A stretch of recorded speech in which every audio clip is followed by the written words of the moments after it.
So I think in the modern world, Nagomi is very important. And Nagomi is a Japanese word, ancient Japanese word, which represents the harmony and balance that is really essential in our life. And it in Chinese character or kanji, it can be written as wa. This is the Chinese language representation of Nagomi, a very venerable ancient Japanese concept, and it helps us learn how to, appreciate coexistence of diversity, and that is the hallmark of Japanese society for many years. For example, in Japanese politics, there have been relatively few changes of government, and the Liberal Democratic Party, LDP, has been at the government for the majority of the post-World War Japan. And the reason is because there have been a Nagomi relationship between the ruling party, the LDP, and the opposition parties. Because in typical democracy, there is only confrontation, differences of opinion in between the ruling party and the opposition party. But in Japanese politics, the ruling party often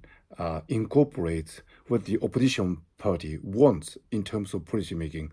And in turn, the opposition party sometimes goes with what the ruling party is trying to achieve politically. So this is not a simple case of one versus the other.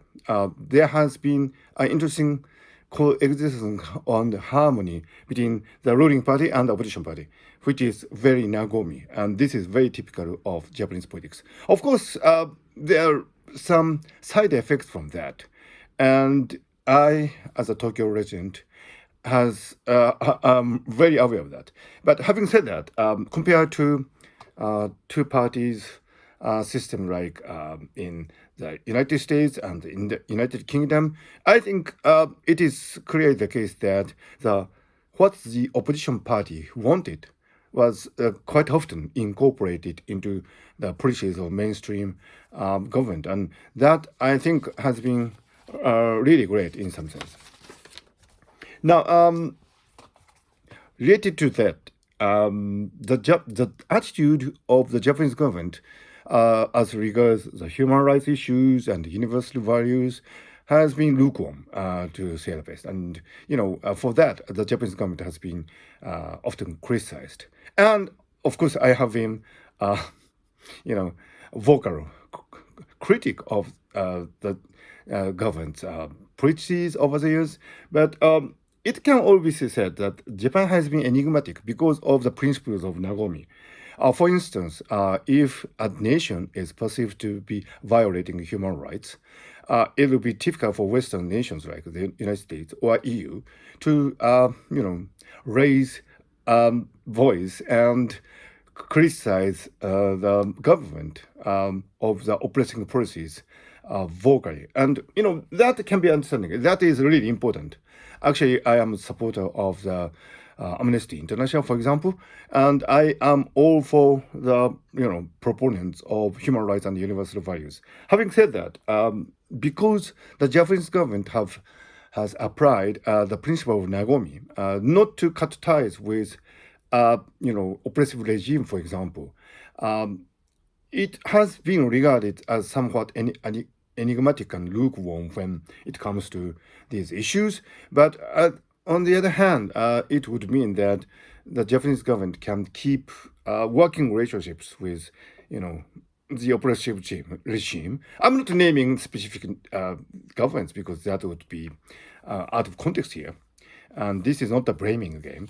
But, what appeared to be, kind of ambiguous, not so clear-cut policy of Japanese government has actually been, founded on the principle of Nagomi, which is quite interesting to observe. So I think the Japanese approach to international affairs has always been that practical considerations have precedence over ideologies. And I think this is a clear sense of Nagomi that has dominated the Japanese politics, especially when it comes to international affairs. I'm not saying that I am, totally agreeing with what the government of Japan has been doing, but I am making an observation here. So when it comes to the situation in Europe, especially this continuing war between Ukraine and Russia, interesting question is Nagomi between Ukraine and Russia possible? And as I said, it's from the point of view of universal values. Of course, Russia's actions cannot be tolerated. To enforce a change through physical brutal force, that would be unacceptable in today's world. Having said that, Russia is like that.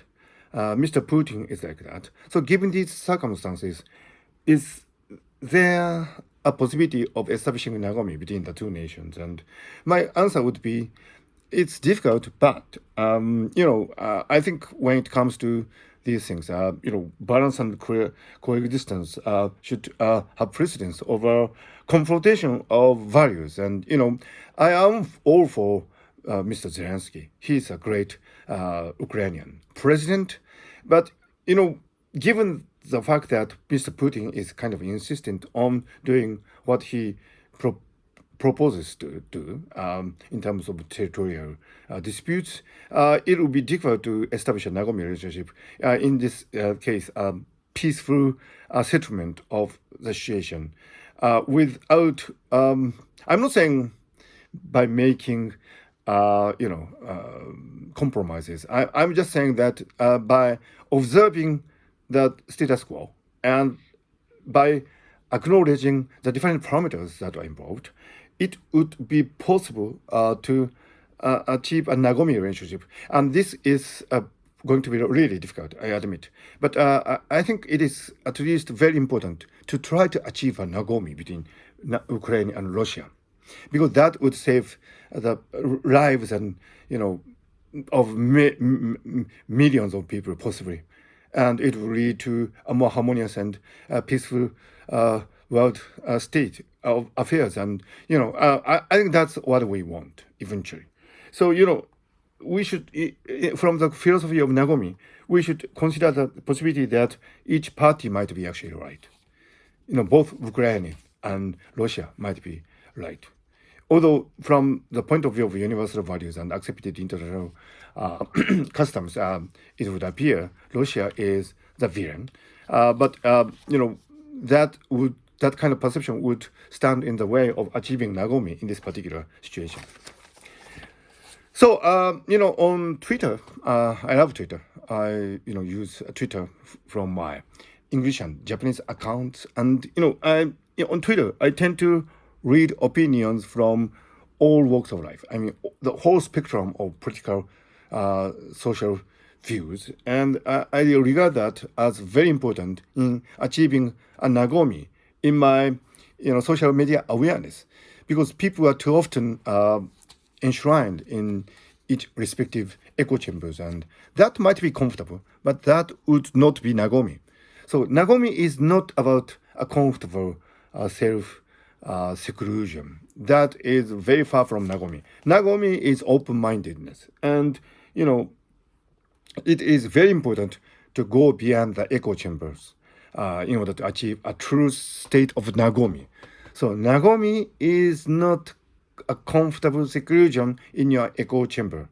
You should go out of your echo chambers, respective echo chambers. So that, I think, is very important in recognizing issues, politically dividing issues, from domestic affairs to international affairs, such as the situation between Russia and Ukraine. And for that reason, I regard Nagomi as one of the key concepts that we should be aware of at this moment in the history of the world. Thank you.